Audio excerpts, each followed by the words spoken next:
Hello everyone, आप मुझे high priest बुला सकते हैं और मैं आपका स्वागत करता हूं कोर कलयुग में। आज मैं आपको एक हाई प्रोफाइल मर्डर केस के बारे में बताऊंगा जो कि ईयर 1995 में हुआ, जिसने दिल्ली या फिर कहें पूरे भारत को पूरी तरीके से बदल दिया। इस घटना के बाद लोग उन रेस्टोरेंट में जाना अवॉइड करने लगे जहां पर तंदूर का इस्तेमाल होता था। Yes, we are going to talk about the famous Tandoor Kand, which left a profound impact on the history of India.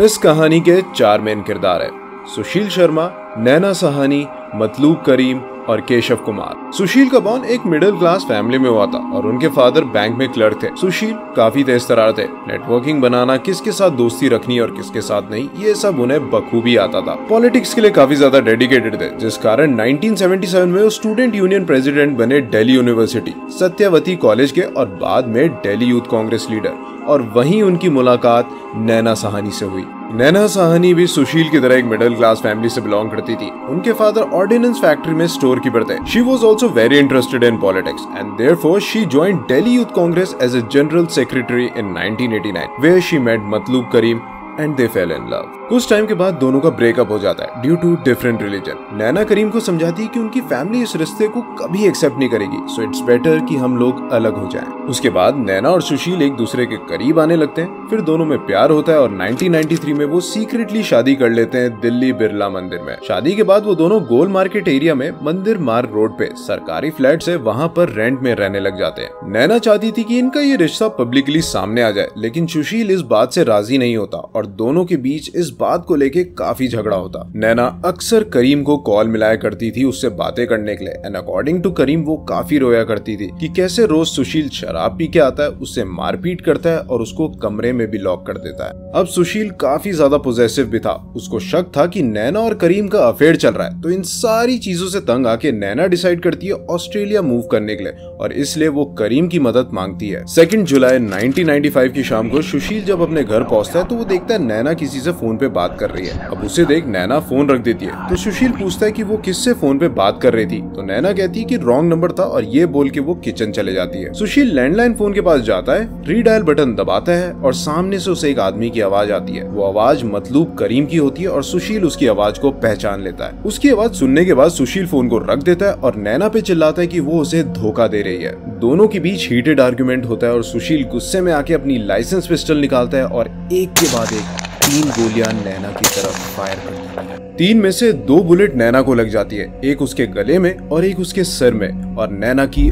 On the spot death हो जाती है। सुशील को रियलाइज होता है कि गुस्से में आके उसने बहुत बड़ी गलती कर दी है। पकड़े जाने के डर की वजह से वो बॉडी को ठिकाने लगाने की सोचता है, तो वो नैना की बॉडी को पहले एक प्लास्टिक बैग में डालता है, फिर उसे बेडशीट में लपेट देता है। फिर छुपके से वो इस बॉडी को नीचे खड़ी हुई उसकी मारुति कार की डिग्गी में डाल देता है। अब ये जो घटना है ये करीब रात 8:30 से 8:45 की है। खैर वो गाड़ी स्टार्ट करता है और ITO पुल की तरफ ले लेता है। वो प्लान बनाता है कि जैसे ही थोड़ा सन्नाटा होगा वो पुल से नैना की बॉडी को यमुना में फेंक देगा और किसी को कानो कान खबर नहीं होगी। काफी वेट करने के बाद भी उसे मौका नहीं मिल पाता, क्योंकि उस पुल में काफी गाड़ियां आ जा रही थी। तो वो गाड़ी वापस घुमाता है सीधा बगिया रेस्टोरेंट अशोक यात्री निवास पे, जिसका वो ओनर था, और वहां पहुंच जाता है। वहां पे वो अपनी गाड़ी पार्क करता है और सीधा अंदर जाके रेस्टोरेंट के मैनेजर केशव से मिलता है। अब वो केशव को कहता है कि रेस्टोरेंट बंद करो और जितने भी लोग हैं सबको वापस भेजो। ये सुन के केशव चौंक जाता है और पूछता है ऐसा क्या हो गया, अभी तो इतने सारे लोग आ रहे हैं खाना खाने के लिए, ऐसे कैसे मना कर दे। तो सुशील बोलता है कि नहीं, लोगों को बोल दो कि सारा खाना खत्म हो गया और जो लोग खा रहे हैं उन्हें खाने दो और उसके बाद कोई ऑर्डर मत लेना। फिर जब सारे कस्टमर चले जाते हैं तो सुशील बोलता है कि अब जितने भी एम्प्लॉइज है सबको घर जाने के लिए बोलो और कोई यहाँ पर नहीं रुकेगा। सब लोगों के चले जाने के बाद रेस्टोरेंट में सिर्फ केशव और सुशील रह जाते हैं। तब सुशील केशव को पूरी कहानी बताता है और उससे मदद मांगता है इस लाश को ठिकाने लगाने के लिए। सुशील कहता है कि इस लाश को हम तंदूर में डाल के जला देंगे, बॉडी जल जाएगी और किसी को कुछ पता भी नहीं चलेगा।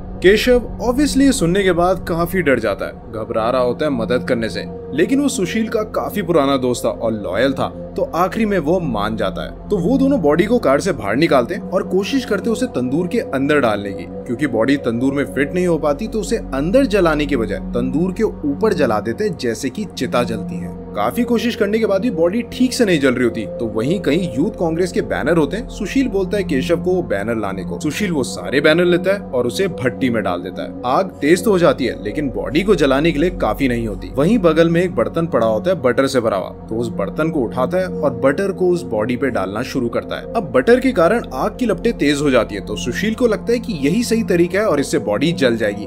तो वो पूरा बटर लेता है और एक साथ डाल देता है। अब इतना सारा बटर डालने की वजह से आग की जो लपटें होती है वो भभक उठती है और वो लपटें इतनी तेज हो जाती है कि तंदूर के ऊपर जो शामियाना होता है उसको छू रही होती है और रेस्टोरेंट के 7-7.5 फीट लंबी बाउंड्री के बाहर खड़े लोगों को वो आग दिख जाए, इतनी तेज होती है। बाहर खड़ी सब्जी बेचने वाली एक औरत को आग की लपटें दिखती है, तो उसे लगता है कि रेस्टोरेंट में आग लग गई, तो वो आग चिल्लाती है। उस समय करीब 11 बज रहे थे और वहाँ पर पेट्रोलिंग में कांस्टेबल अब्दुल नजीर कुंजू और होमगार्ड चंद्रपाल थे। अब्दुल जैसे अंदर चेक करने के लिए जाते हैं तो सुशील को गेट पे खड़ा देखते हैं। अब वो सुशील से पूछते हैं आग के बारे में, तो सुशील कहता है कि कुछ नहीं, हम बस बैनर जला रहे हैं, तो डरने की कोई बात नहीं। ये सुनने के बाद अब्दुल वापस तो मुड़ जाते हैं लेकिन उन्हें कुछ ठीक नहीं लगता, तो वो रेस्टोरेंट की पीछे वाली बाउंड्री को टाप के अंदर घुस आते हैं। वहाँ पर वो केशव को देखते हैं तंदूर के पास खड़ा, तो केशव को बोलते हैं कि आग कम करने की बजाय तुम इसे बढ़ा क्यों रहे हो। तो केशव भी यही बोलता है कि हम बैनर जला रहे हैं इसलिए आग बढ़ गई है। इतने में उनकी नजर तंदूर पे पड़ी जिसमें से अंतड़ियां बाहर आ रही थी। वो देख के अब्दुल ने पूछा कि ये क्या है, तो केशव ने बोला कि हम बकरा भून रहे हैं। अब अब्दुल को कुछ गड़बड़ लगी तो वो तंदूर के करीब गए और वहाँ उन्होंने लड़की की लाश देखी जो कि पूरी तरीके से जल चुकी थी। ये देख के अब्दुल घबरा गए, तो उन्होंने वहाँ से बाहर निकल के पुलिस स्टेशन में इन्फॉर्म कर दिया। अब सुशील को शक हो गया कि पुलिस को बॉडी के बारे में पता चल गया, तो वो वहाँ से भाग गया। पुलिस ने केशव को अरेस्ट कर लिया और बॉडी पोस्टमार्टम के लिए भेज दी। सुशील शर्मा ने रात IAS ऑफिसर DK राव के यहाँ बिताई और फिर वहाँ से टैक्सी लेके जयपुर गया, फिर चेन्नई और फिर बैंगलोर, और वहाँ एक लॉयर के थ्रू एंटीसिपेटरी बेल के लिए अप्लाई कर दी। फिर तिरुपति बालाजी जाके अपना सर मुंडवा दिया और पूरा हुलिया बदल दिया। उस टाइम तक पूरे देश में हल्ला मच चुका था क्योंकि मर्डर के नेक्स्ट डे खबर न्यूज़पेपर में छप गई थी कि बगिया रेस्टोरेंट में एक लड़की को तंदूर में डाल के जला दिया। ये खबर जैसी करीब ने पड़ी तो वो भागा भागा पुलिस के पास पहुंचा और वहां से मॉर्चुरी गया। वहां उसने बॉडी की उंगली में एक रिंग देखी और वो रिंग देख के उसने बताया कि ये नैना साहनी की लाश है। तब पुलिस वालों को पहली बार पता चला कि ये बॉडी सुशील शर्मा की वाइफ नैना साहनी की है। अब सुशील की एंटीसिपेटरी बेल के बारे में दिल्ली पुलिस को पता चल गया, तो वो 10 जुलाई को बैंगलोर पहुंचते हैं और इससे पहले की कोर्ट से वो एंटीसिपेटरी बेल ले पाता, दिल्ली पुलिस उसे अरेस्ट करके दिल्ली ले आते हैं। वहाँ सुशील अपना गुनाह कबूल कर लेता है क्योंकि केशव भी टूट चुका होता है और उसने सारी सच्चाई पुलिस को बता दी थी। सुशील की सच्चाई सुनने के बाद इन्वेस्टिगेटिंग ऑफिसर ने कहा कि अगर तुमने सिर्फ मर्डर किया होता तो तुम्हें शायद कम सजा होती क्योंकि ये कोई प्लान मर्डर नहीं था, लेकिन मर्डर करने के बाद तुमने लाश को ठिकाने लगाने के लिए जो किया उसके लिए हमारे पास कोई शब्द नहीं है और इसलिए तुमको सजा ज्यादा होगी। उसके बाद 28 जुलाई को पुलिस ने चार्जशीट फाइल करी और मुकदमा चला दिल्ली लोअर कोर्ट में और 8 साल बाद 2003 में सुशील को फांसी की सजा सुनाई क्योंकि ये rarest of the rare cases में आता था, और केशव को 7 साल की सजा सुनाई। उसके बाद मामला हाई कोर्ट में भी चला गया और 2007 में यानी कि 4 साल के बाद हाई कोर्ट ने भी लोअर कोर्ट के फैसले को बरकरार रखा जो कि थी डेथ पेनल्टी। उसके बाद ये केस सुप्रीम कोर्ट में चला गया और वर्डिक्ट आया 8 अक्टूबर 2013 में। सुप्रीम कोर्ट ने हाई कोर्ट के डिसीजन को पलट दिया और उम्र कैद की सजा सुना दी, ये कहते हुए कि ये rarest of the rare case में नहीं आता क्योंकि हस्बैंड वाइफ के डिस्प्यूट का मैटर था, ये कोई प्लान मर्डर नहीं था और सुशील का कोई क्रिमिनल बैकग्राउंड भी नहीं है। उसके बाद सुशील शर्मा अर्जी डालता है कि वो ऑलरेडी तिहाड़ जेल में उम्र कैद से ज्यादा की सजा काट चुका है, इसलिए उसे पेरोल मिलना चाहिए यानी कि रिहा कर दिया जाए। ये कांड हुआ था 2 जुलाई 1995 को और सुशील शर्मा 22 दिसंबर 2018 यानी कि 23 साल के बाद जेल से रिहा हो जाता है। रिहा होने के बाद उन्होंने एक इंटरव्यू दिया जिसमें उन्होंने बताया कि जेल में सिर्फ 10% हार्डकोर क्रिमिनल होते हैं, 90% वो होते हैं जो सिचुएशन को कंट्रोल नहीं कर पाते और क्राइम कर बैठते हैं। उन्होंने बताया कि जेल में काउंसलिंग फैसिलिटी नहीं थी तो उन्होंने उसका इंतजाम करवाया और अब वो एज अ सोशल वर्कर काम करना चाहते हैं ताकि जो गलती उन्होंने करी वो कोई और ना करे। ये थी तंदूर कांड की पूरी कहानी। इस केस के बारे में आप लोग क्या सोचते हैं, अपने थॉट्स कमेंट सेक्शन में जरूर बताएं। मैं मिलूंगा आपसे नेक्स्ट वीडियो में। Till then stay safe.